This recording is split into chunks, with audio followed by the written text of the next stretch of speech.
topic of our today's discussion is genetic disorders. Genetic disorders में जो सबसे ज्यादा कॉमन क्वेश्चंस होते हैं ये उनके बारे में हम डिस्कशन करेंगे आज, ठीक है। ये बुक जो मैं आपके साथ शेयर कर रही हूँ ये नसीम शहजाद बुक है, ठीक है। वो स्टूडेंट्स जिनके पास बुक हार्ड फॉर्म में या ऑनलाइन अवेलेबल नहीं है, they can visible online on screen. तो यहाँ पे आपको डिस्प्ले जो है वो नजर आ रहा है, ठीक है। जहाँ पे आपको कोई प्रॉब्लम हो आप वो क्वेश्चन नोट डाउन कर लें और इंशाल्लाह आफ्टर द क्लास हम वो चीजें जो है वो डिस्कस कर लेंगे, ठीक है।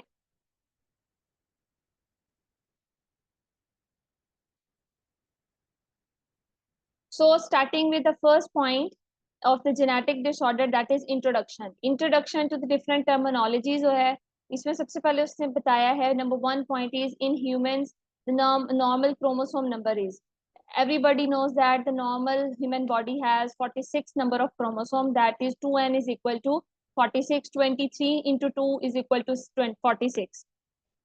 Any exact multiple of the haploid number होता है एन, एन रिप्रेजेंट करता है आपको हैप्लॉइड नंबर के बारे में। तो हैप्लॉइड नंबर जो भी होता है उसको हम यूप्लॉइड कहते हैं। जब उसके मल्टीपल्स बन जाते हैं, फॉर एग्जांपल 3n है, 4n है, तो वो पोलीप्लॉइड हो जाएगा, ठीक है। Polyploid is generally result in spontaneous abortions. Abortions का कॉज पूछा जा सकता है कि what is the cause of spontaneous abortions. तो cause of spontaneous abortion is cause is abortion, ठीक है। polyploid is a cause of abortion.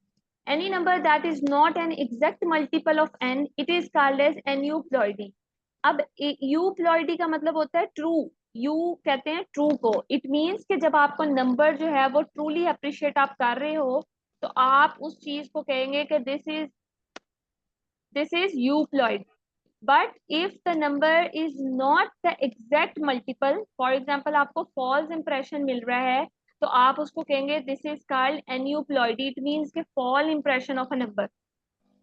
The chief cause of aneuploidy it means के फॉल्स नंबर आपको कब मिलते हैं? नॉन डिस्जंक्शन में। जब आपके क्रोमोसोम पेयर्स नॉन डिस्जंक्शन में चले जाते हैं तो उस टाइम आपको ये विजिबल होती हैं चीजें, ठीक है। तो नॉन डिस्जंक्शन के अंदर आपको ये मिल सकते हैं।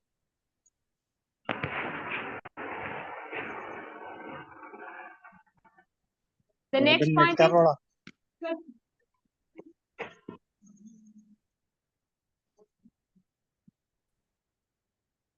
next point is chief cause of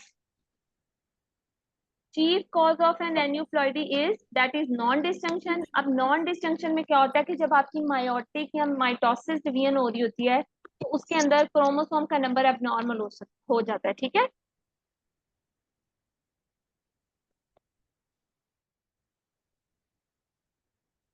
First meiotic division or failure of the sister chromatids to separate during the second meiotic division।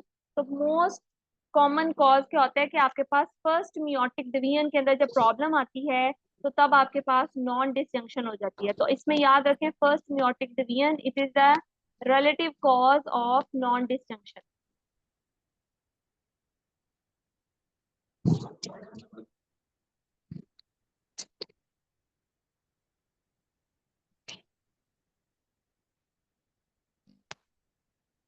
Please mute your mics. जिन पार्टिसिपेंट्स का माइक म्यूट नहीं है प्लीज वो म्यूट कर लें। The chief cause of aneuploidy is, ये हमने discuss किया नॉन डिसजंक्शन, और नॉन डिसजंक्शन के अंदर आपने पॉइंट याद रखना है first meiotic division or failure of sister chromatid during the second meiotic division। It means meiosis, it is the most common cause, meiosis is the most common cause।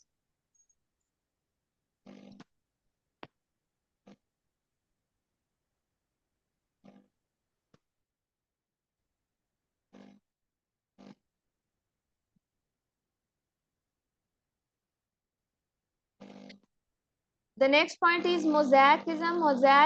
Mosaicism क्या है? It is a term used to describe the presence of two or more populations of the cell in the same individual। मोज़ैकिज्म का मतलब है कि आपके पास variety आ रही है। तो वैरायटी आप तब कहेंगे जब आपके पास two or more population of cell they may be seen in the same individual. तो आप कहेंगे कि ये फीचर आपके पास किसके बन रहे हैं, मोज़ैकिज्म के बन रहे हैं। ठीक है।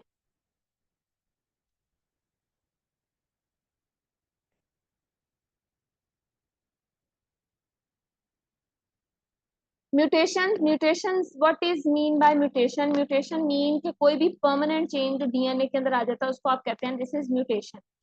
whenever there is a change which cannot be revert, जो आप उसको रिवर्ट्स नहीं कर सकते, वो रिवर्ट नहीं हो रहा, तो उसको आप कह देते हैं कि this is mutation. The most common form of DNA is B form of DNA. तो डीएनए की मोस्ट कॉमन फॉर्म जो ह्यूमंस के अंदर मिलती है that is B DNA, which is a right-handed helical. Everybody knows that DNA is a helical structure, 10 base pairs हैं per turn. This is a form of DNA found in humans and most of the organism. So remember, B form of DNA, it is most common form of DNA, and whenever there is a permanent change in DNA, so it is called as mutation. Then what is gene and what is genome? Concepts related to gene and genome.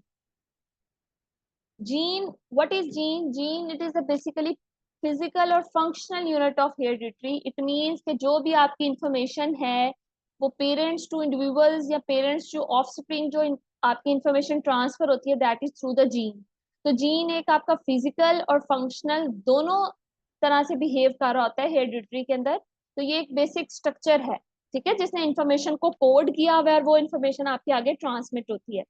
Jeans किससे बने होते हैं? Which are made up of DNA. They act as an instructions to make the molecules called as proteins. In humans gene vary in the size, 100 से लेके वो आपके पास very कर सकते हैं और वो मोर देन 2 मिलियन बेसिस हो सकती हैं उसमें। तो बेसिकली जीन्स क्या है?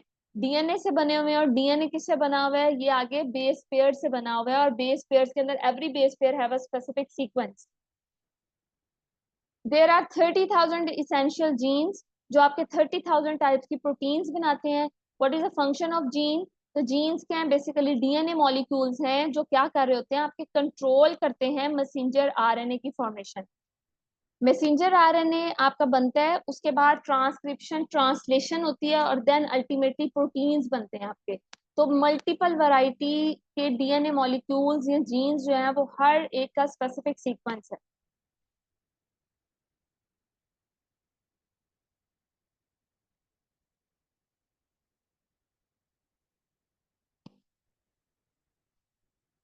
What is genome? Now comes to genome. Genome, it is different thing as compared to gene. Gene आप कहते हैं उस टाइम है आ रहा है जब आपके पास डीएनए के सीक्वेंसेस, डीएनए के मॉलिक्यूल्स आ रहे हैं। जो मॉलिक्यूल्स या सीक्वेंस आप देख रहे होते हैं उसको हम कहते हैं gene. But when we talk about genome, तो जीनोम आप कब कहते हैं?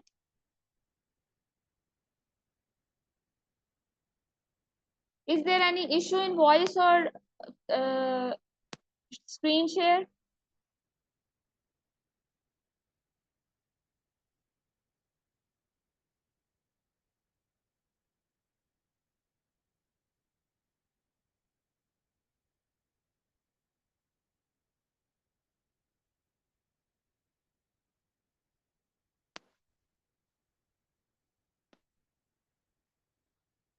ओके।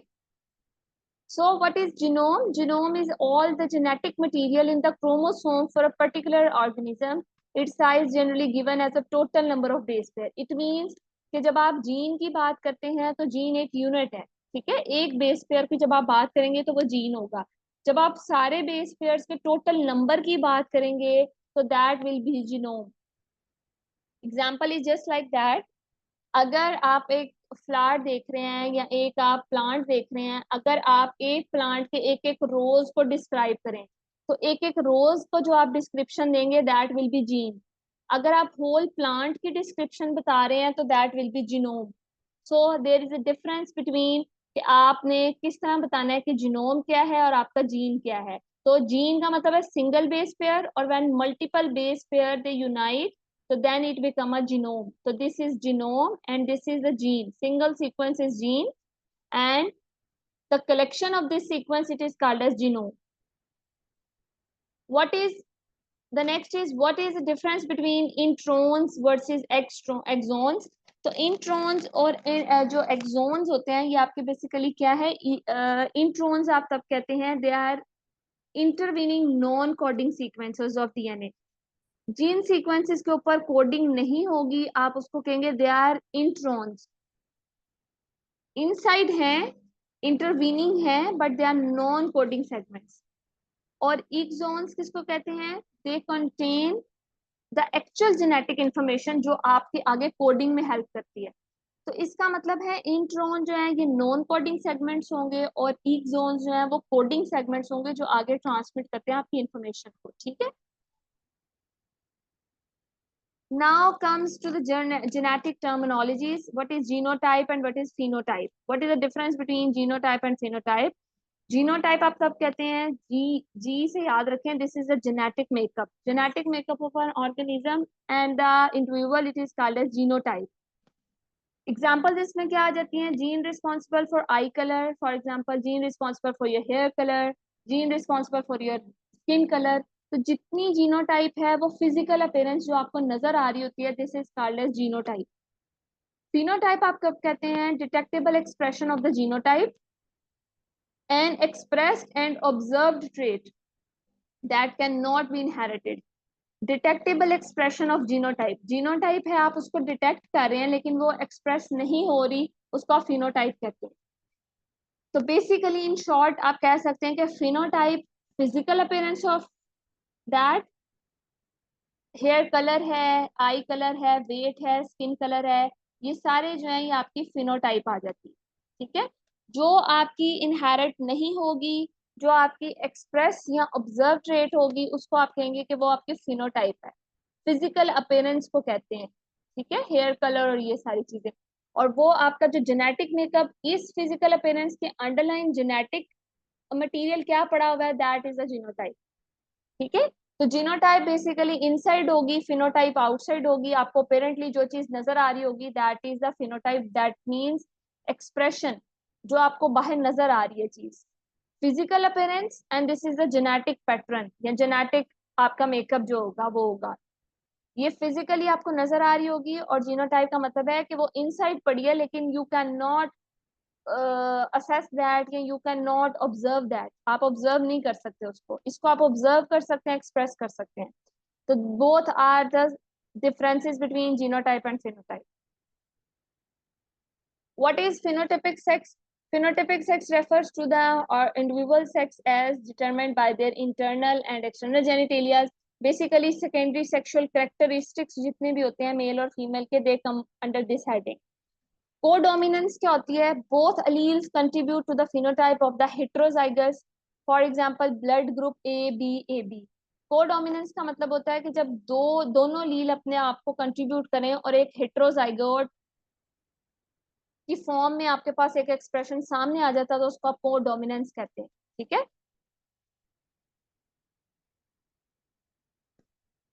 फॉर एग्जाम्पल आप कह सकते हैं कि फादर है, अगर उसका ब्लड ग्रुप ए है तो जो आपके पास चाइल्ड होगा, ओके स्टूडेंट का क्वेश्चन है कोडोमिनेंस को आप इलेबोरेट कर दें। कोडोमिनेंस मींस दैट कि there is a dominance of two characteristics. Co का मतलब है म्यूचुअल, तो दो आपके पास डोमेन्स हैं और दो डोमेन्स आपके पास मिलके एक आपके पास फिनोटाइप बना रही है जो कि हेटेरोजाइगट है। फॉर एग्जांपल अगर फादर का ब्लड ग्रुप है ए, मदर का है बी, तो बेबी के अंदर चांसेस है कि ए बी ब्लड ग्रुप बन जाए। ठीक है, इट मीन्स कि एक अलील आ गया मदर से, एक अलील आ गया फादर से, दोनों ने मिलकर एक जीन पेयर बनाया and that gene pair express in the form of another group which is the codominance and that will be AB। तो ए बी में देखें ए डिफरेंट है बी डिफरेंट है तो आपके पास हेट्रोजाइगट जाइगोसिटी आ गई, हेट्रोजाइगोट ट्रेट आ गई। तो डिफरेंस जब आपके पास आ जाता है तो आप कह सकते हैं कि ये आपके पास कोडोमिनेंस है। What is incomplete penetrance and what is complete penetrance? Incomplete penetrance कहते हैं not all the individual with the mutual genotype show the mutant phenotype effects. For example, BRCA1 gene mutation does not always result in breast cancer or ovarian cancer. Incomplete penetrance का मतलब है कि एक genotype appear हो रही है एक organism में, लेकिन जरूरी नहीं है कि वो आपको जीनोटाइप जो है दैट में result in phenotype. Gene code present है लेकिन जरूरी नहीं है कि वो डिजीज कॉज करे। दैट इज इनकम्प्लीट पेनिट्रेंस, वो पूरी तरह से एक्सप्रेस नहीं हो रहा। For example BRCA1 gene mutation है, ये जरूरी नहीं है कि हर ब्रेस्ट कैंसर या ओवेरियन कैंसर के अंदर ये आपके पास BRCA1 म्यूटेशन आपको मिल गई है तो आप कहें कि जो कैंसर होना ही होना है। This is not the rule. इस चीज को हम कहते हैं इनकम्प्लीट पेनिट्रेंस। ठीक है, इनकम्प्लीट पेनिट्रेंस मीन्स दैट कि पेनिट्रेशन इज इनकम्प्लीट। पेनिट्रेशन का मतलब है कि चीज प्रेजेंट है, जीन प्रेजेंट है, सीक्वेंस प्रेजेंट है, लेकिन उस सीक्वेंस ने डिजीज कॉज नहीं की। ठीक है, कंप्लीट पेनिट्रेंस क्या होता है कि when the allele is said to have the complete penetrance if all the individuals who have the disease causing mutation of the clinical symptoms of the disease opposite to the incomplete penetrance। इसका मतलब ये होता है कि आपकी body के अंदर एक जीनोटाइप प्रेजेंट है, फॉर एग्जांपल हम कहते हैं BRCA1 म्यूटेशन है, and that BRCA1 mutation will lead to breast cancer और ओवेरियन कैंसर, तो दिस इज कंप्लीट पेनिट्रेंस। उसने अपना आप कंप्लीटली पेनिट्रेट करके डिजीज को एक्सप्रेस कर दिया। तो this is the difference between incomplete and complete penetrance. What is variable expressivity? Phenotypes varies among the individual with the same genotype. For example, two parents with neurofibromatosis type 1 may have varying degree of disease severity. For example, उसने कहा कि variable expressivity का मतलब यह है कि expression में variation आ गई। ठीक है, इसमें ये होता है कि अगर सेम जीनोटाइप है, सेम जीनोटाइप मतलब एक्स एक्स क्रोमोसोम है या एक्स वाई क्रोमोसोम है, या दोनों मेल पेशेंट हैं, for example X Y chromosome का उनके पास जेनेटिक मेकअप है, दोनों मेल पेशेंट हैं, तो उनकी फिनोटाइप मीन अगर उनमें न्यूरोफाइब्रोमाटोसिस 1 या कोई भी और डिजीज प्रेजेंट है तो जरूरी नहीं है कि दोनों के अंदर सेम तरह से डिजीज प्रेजेंट करेगी। डिजीज प्रेजेंटेशन में भी डिफरेंट, तो एक्सप्रेशन जब डिफरेंट हो जाए सेम जीनोटाइप होने के साथ तो उसको हम कहते हैं कि दिस इज वेरिएबल एक्सप्रेसिविटी। ठीक है, ये वेरिएबल एक्सप्रेशन कह सकते हैं। जीनोटाइप सेम है लेकिन फिजिकल अपीयरेंस डिफरेंट है।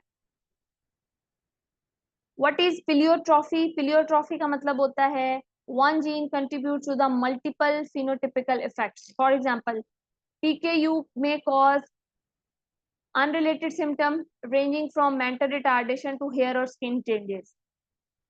फिनाइल कीटोयूरिया जब होता है तो इसके अंदर आपके पास मल्टीपल तरह की चेंजेस आ रही होती हैं। मेंटल रिटार्डेशन CNS को भी इन्वॉल्व करता है, स्किन को भी इन्वॉल्व करता है, हेयर को भी इन्वॉल्व करता है। तो मल्टीपल फिजिकल इफेक्ट्स जब आ रहे होते हैं, एक ही जीन कंट्रीब्यूट कर रहा होता है, तो दिस इज पिलियोट्रॉफी। तो पिलियोट्रॉफी को याद रखें, पिलियो का मतलब होता है मल्टीपल, ट्रॉफी मीन चेंजेस। तो पिलियोट्रॉफी आप कब कहेंगे? जब आपके पास मल्टीपल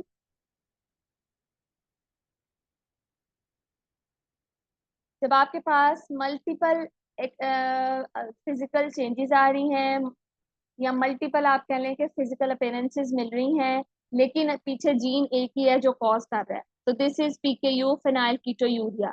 और फिनाइल कीटोयूरिया में बेसिकली हो क्या रहा होता है, आपके अमाइनो एसिड फिनाइल एलानीन का डिफेक्ट हो रहा होता है ड्यू टू एंजाइम डेफिशिएंसीज। ठीक है, हाइड्रोक्सिलेज एंजाइम होता है जो डेफिशिएंट हो रहा होता है, उसको जो जीन कोड कर रहा होता है उसकी म्यूटेशन आ जाती है। What is twin study? An experiment that assess the genetic or environmental influences on a trait using the MZ और MD twin pairs। Twin study का मतलब होता है कि मोनोजाइगोट है या आपके पास मोनोजाइगोटिक है या डाइजाइगोटिक ट्विन्स हैं, तो उसके लिए जब आपने स्टडी करनी है उनका जेनेटिक मेकअप भी आप स्टडी करते हैं और उनके इन्वायरमेंटल फैक्टर्स को भी स्टडी करते हैं, तो दोनों ट्रेड्स की स्टडी जो है वो ट्विन स्टडी में आ जाती है। ठीक है, important point regarding your part 1, that is the definition of genotype, definition of phenotype, what is codominance, and what is the difference between incomplete and complete penetrance. These are important definitions. Then what are X chromosome and what are Y chromosomes? X chromosome, it is a large sub metacentric chromosome. Metacentric का मतलब होता है कि it is present in the center. with many genes on it. Most of are unrelated to sex. It means the sex determination is not depend on X chromosome, it depend on Y chromosome. So it is submetacentric. Y chromosome is acrocentric and much smaller, and only 83 active genes on Y chromosome, most of which are related to sex. It means the sex determination is totally depend upon Y chromosome, either it is the male baby or female baby. तो ये सारे आपके Y chromosome पे depend करेंगे. Otherwise X chromosome जो है वो mail और फीमेल दोनों में कॉमन है, सो इसके अंदर वो रिलेटेड नहीं है to the sex determination. What is the difference between nucleotide and nucleoside? Nucleotide, it is the composed of a nitrogenous base, pentose sugar, and a phosphate group. Whenever there is an attachment of phosphate group, a sugar, and the nitrogenous base, it is called as nucleotide. Tide का मतलब है three things are in sequence. Nucleoside means कि इसमें सिर्फ आपके पास nitrogenous base होता है और phosphate group होता है. There is no sugar added into the sides. Sides के अंदर कोई शुगर आपके पास ऐड नहीं होती. It is form throughout the poly phosphorylation of the nucleoside. Phosphorylate जब हो जाता है आपके पास न्यूक्लियोसाइड तो आपका न्यूक्लियोटाइड बन जाते हैं. It is a component of the nucleotide as we all know. Nucleotides आपके पास एसिडिक होते हैं और न्यूक्लियोसाइड आपके पास बेसिक होते हैं. so this is the difference. Here the definition is important. What is nucleotide and what is nucleoside? What is the difference between DNA and RNA?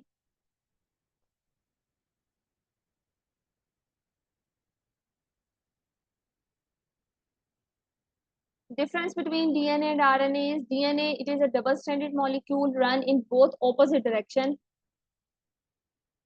Single stranded molecule होता है आपका RNA. इसमें uracil absent होती है, इसमें thymine absent होती है. sugar moiety is deoxyribose as the DNA stand for deoxyribonucleic acid. So deoxyribose sugar is added here. And here is RNA, it means ribose sugar is added over here. It is the genetic and hereditary material of the cell. It is involved in the synthesis of proteins. Proteins की synthesis जब आपने करनी है तो RNA it is a major factor for protein synthesis. Hydrolysis of DNA give phosphoric acid. Genetic disease most have pathology in the DNA. As we all know, DNA has the base pairs or sequences.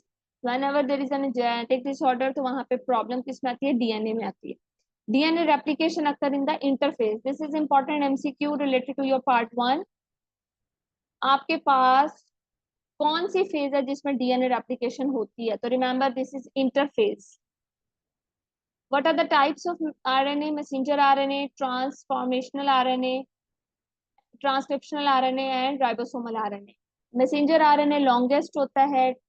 जो आपका transfer RNA है वो आपका smaller होता है और ribosomal RNA आपका abundant होता है. These two MCQs are most important, longest RNA and abundant form of RNA. Now comes to other important point related to your part 1, that is what are the bar bodies? What are the bar bodies and how will you relate with this? Bar body, it is an inactivated X chromosome, transcriptionally inactive as seen under the light microscope. Bar body is visible in interphase. This is again an MCQ. Bar bodies are visible in which phase of the DNA replication? So they are interphase. Scanty bar body for site for bar body. Site क्या होती है bar body की? Buccal mucosa. Buccal mucosa is a site for bar body. Bar body attached with new cell membrane. Karyotyping is done in the metaphase. Number of bar bodies आप कैसे calculate करते हैं? This is very important और ये आपके part 1 में भी आता है. Remember, formula is number of bar bodies is equal to number of X chromosomes को आपने उसमें से minus कर देना है. For example, total number of chromosome जितने दिए होंगे उसमें से आपने -1 कर देना तो आपके पास बार बॉडी का नंबर आ जाएगा. फॉर एग्जांपल अगर आपके पास दिया हुआ है X0 तो आप क्या करेंगे? टोटल नंबर ऑफ क्रोमोसोम इधर कितने हैं? 1. उसमें से आप 1 माइनस कर देंगे तो आंसर कितना रह जाएगा? 0. 1 minus 1 is equal to 0. 1 में से आपने 1 ही माइनस कर दिया तो answer will be 0. So it is a normal male. Okay, 0. x mean 2x chromosome है तो आप क्या करेंगे, इसको 2 कर देंगे. Total number of chromosome is 2. 2 minus 1 is equal to 1. So here the number of bar body will be 1. If there is triple chromosome and these triple X chromosomes are present, तो number of bar bodies आपके पास कितनी हो जाएंगी? 3 minus 1 is equal to 2. The answer will be 2 bar bodies. So simple is that. Yes, very good. Larab is answering and the answers are all right. So simple formula is that total number of X chromosomes minus the total number of x chromosome -1 आपका constant रहेगा. तो जब आप ये करेंगे तो आपका number of bar bodies आ जाएंगे. For example 47XXY Klinefelter syndrome में कितनी बार बॉडीज हैं? नंबर ऑफ क्रोमोसोम कितने हैं? 2. 2 minus 1 करेंगे तो आंसर विल बी 1. तो the answer will be single bar body and it is the which is diagnostic for Klinefelter syndrome.